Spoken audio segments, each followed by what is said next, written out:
Class 12th economics के लिए बहुत ही ज़्यादा इंपॉर्टेंट क्वेश्चन मैं उसका वीडियो लेके आया हूँ, सॉल्यूशन लेके आया हूँ, जो आपकी एग्ज़ाम में बहुत ज़्यादा पूछा जाता है। उसके आने की, इस साल आने की भी 100% चांसेस है।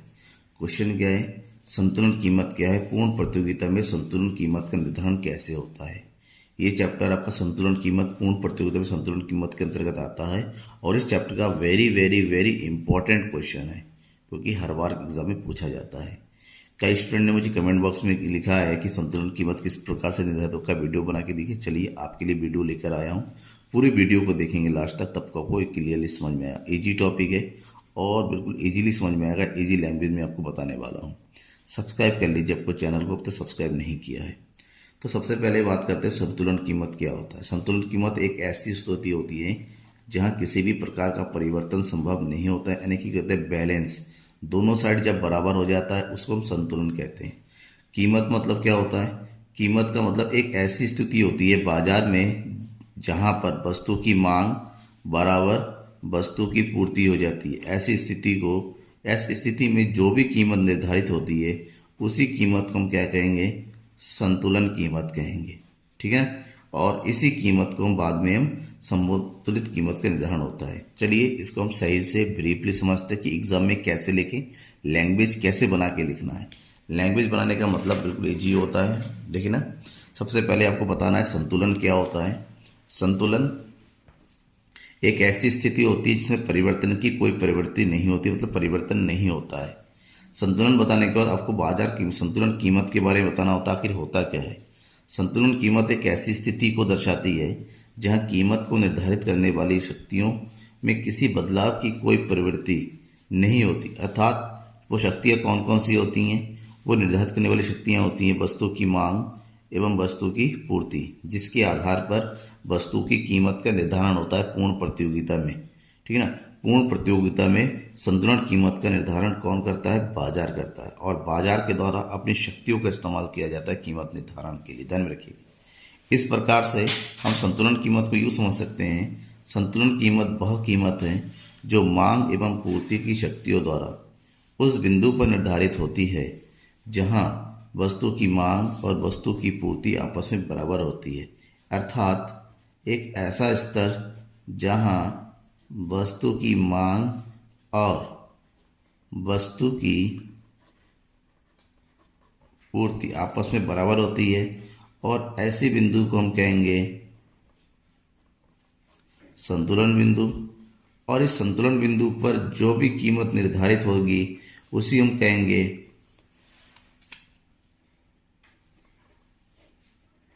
संतुलन कीमत। और इस संतुलन बिंदु पे जो भी मात्रा निर्धारित होगी उसको हम कहेंगे संतुलन मात्रा।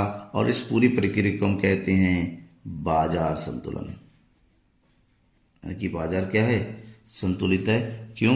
क्योंकि वस्तु की मांग कौन करता है? ग्राहक करता है, और वस्तु की पूर्ति कौन करता है? विक्रेता। ग्राहक हमेशा कम से कम दाम पर सामान खरीदना चाहता है और विक्रेता ज़्यादा से ज़्यादा दाम। ऐसी कीमत जिसपे दोनों ग्राहक और विक्रेता आपस में वस्तु के विनिमय के लिए तैयार हो जाते हैं, यानी कि दोनों पक्ष तैयार होते हैं, उसी को हम संतुलन कीमत कहते हैं। ठीक ना, थोड़े और बेटर तरीके से इसको समझते हैं। इस कॉन्सेप्ट को देने वाले थे प्रोफेसर मार्शल, क्लियर करने वाले देने वाले कई लोग थे, लेकिन मेन जो इस कॉन्सेप्ट को क्लियर करने वाले थे प्रोफेसर मार्शल। प्रोफेसर मार्शल ने कहा था किसी वस्तु की कीमत के निर्धारण के लिए उत्पादन लागत यानी कि पूर्ति पक्ष और उस वस्तु की उपयोगिता यानी कि मांग पक्ष, दोनों की आवश्यकता होती है। ठीक है ना, अर्थात उन्होंने ये कहा कि संतुलन कीमत का निर्धारण वस्तु की मांग और पूर्ति शक्तियों द्वारा होती है, यानी कि दोनों के द्वारा होती है। इस बात को सबसे पहले कुछ लोगों ने कहा था कि उसका निर्धारण पूर्ति पक्ष के द्वारा होता है, कुछ विशेषज्ञों ने कहा था उपयोगिता यानी कि मांग पक्ष द्वारा होता है, जबकि प्रोफेसर मार्शल ने दोनों को रखा कि दोनों के द्वारा होती है। दोनों जब तक आपस में सामंजस्य नहीं बैठाएंगे, संतुलन की स्थिति में नहीं आएंगे, तब तक कीमत का निर्धारण नहीं होता है।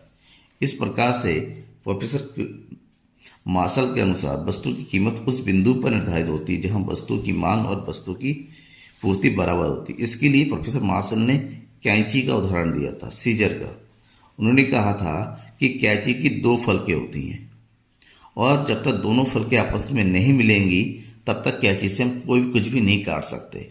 और कैंची की दोनों फलके के अनुसार ही बाजार की दोनों शक्तियाँ होती हैं। अर्थात एक फलक होगी मांग, दूसरी फलक हो गई पूर्ति। जब तक दोनों आपस में मिलेंगे नहीं, वस्तु की कीमत का निर्धारण नहीं हो सकता। इस प्रकार से वस्तु की मांग बराबर वस्तु की पूर्ति, अर्थात जहाँ पर दोनों बराबर वो होगी संतुलन बिंदु। संतुलन बिंदु यानी कि जहाँ पर कीमत है संतुलन कीमत, उस बिंदु पर जितनी मात्रा है वो है संतुलन मात्रा। एग्जाम्पल का समझते तो आपको और बेटर समझ में आएगा। एग्जाम्पल के लिए मैंने एक टेबल बनाया हुआ है, उदाहरण, ठीक है ना। जहाँ वस्तु की कीमत है 10, धीरे धीरे घट रहा है। वस्तु की कीमत घटेगा तो वस्तु की पूर्ति घटेगा, वस्तु की मांग बढ़ेगा। वस्तु कीमत 10 है, वस्तु की पूर्ति है 100 इकाइयाँ, वस्तु की मांग है 20 इकाइयाँ, क्योंकि अपोजिट होती हैं।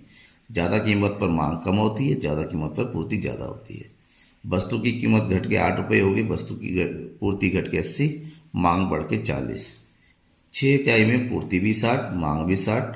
4 इकाई में पूर्ति 40, मांग 80। 2 रुपये में पूर्ति 20 और मांग 4। लेकिन एक ऐसी स्थिति है, कीमत जहाँ पर है, ये स्थिति जहाँ पर पूर्ति बराबर क्या है, मांग है, यानी कि 60 बराबर 60, दोनों आपस में बराबर है। किस कीमत पर, 6 रुपये में। तो जिस कीमत पर वस्तु की पूर्ति और मांग आपस में बराबर होती है उसी को हम जो है संतुलन कीमत। तो ये हो गया आपका बाजार में संतुलन कीमत, और ये होगी पूर्ति और मांग, यानी कि यही हो गया आपका संतुलन स्तर। और इसको ग्राफ में अगर हम चेंज करते कुछ इस तरह करेंगे, ये हो गया ग्राफ, जहाँ पर सबसे पहले हम एक एक ग्राफ करके बनाएंगे। सबसे पहले हम बनाते हैं वस्तु की मांग। तो वस्तु की मांग 10 इकाई में कितनी मांगी जा रही है, 10 इकाई में, सॉरी 10 रुपये में वस्तु की 20 इकाइयाँ हैं। तो ये है 10 रुपये और वस्तु की कितनी इकाइयाँ हैं, 20 इकाइयाँ, ठीक है ना। 20 इकाइयाँ यानी कि यहाँ पर इसको लिखिए उठा के, और ये है आपका 10 यहाँ पर, ठीक है ना। वस्तु की कीमत घट गई, वस्तु की मांग बढ़ गई। रुपये 8 में 40 इकाइयाँ यहाँ पर, रुपये 6 में 60 इकाइयाँ, रुपये 4 में 80 इकाइयाँ और रुपये 2 में 100 इकाइयाँ। तो ये जो आपका बना है इसको हम कहेंगे मांग वक्र। तो मांग वक्र के हमने पूरा लाइन खींच दिया इस तरह से, ये आपका मांग वक्र बन गया, दैट इज DD, ठीक है ना। अब उसी तरह यहाँ पर हम बनाएंगे पूर्ति वक्र। पूर्ति वक्र के लिए हम 10 रुपये में 20 इकाइयों से शुरू करेंगे, ठीक है। 10 रुपये में 100 इकाइयों से शुरू करेंगे। तो 10 रुपये में कितनी इकाइयाँ हैं, 100 इकाइयाँ, यानी कि ये वाला बिंदु। 8 रुपये में 80 इकाइयाँ, यानी कि ये वाला बिंदु। 6 रुपये में 60 इकाइयाँ, 4 रुपये में 40 इकाइयाँ और 2 रुपये में 20 इकाइयाँ। अब सबको आपस में मिला देंगे इस तरह से। तो जिस बिंदु पर ये आपस में मिलेंगे, ये वाला बिंदु, इसको बोलेंगे E, यानी कि ये हो गया आपका संतुलन बिंदु। क्यों, क्योंकि इसी बिंदु पर वस्तु की मांग बराबर वस्तु की क्या है, पूर्ति है। अब इस कीमत पर जहाँ पर दोनों बराबर, यहाँ पर जो कीमत हो यानी कि रुपये 6, ये वाला पॉइंट, इसको बोलेंगे संतुलन कीमत यानी कि P, ठीक है। और यहाँ पर जो है ये मांग की मात्रा है, मांग या पूर्ति की मात्रा, ये है क्वांटिटी, ठीक है। यानी कि इस ग्राफ के अकॉर्डिंग OP क्या हो गया, ये हो गया संतुलन कीमत, और ये OQ हो गया आपका संतुलन मात्रा, जहाँ पर पूर्ति और मांग दोनों ही 60 इकाइयों की हैं। Thank you.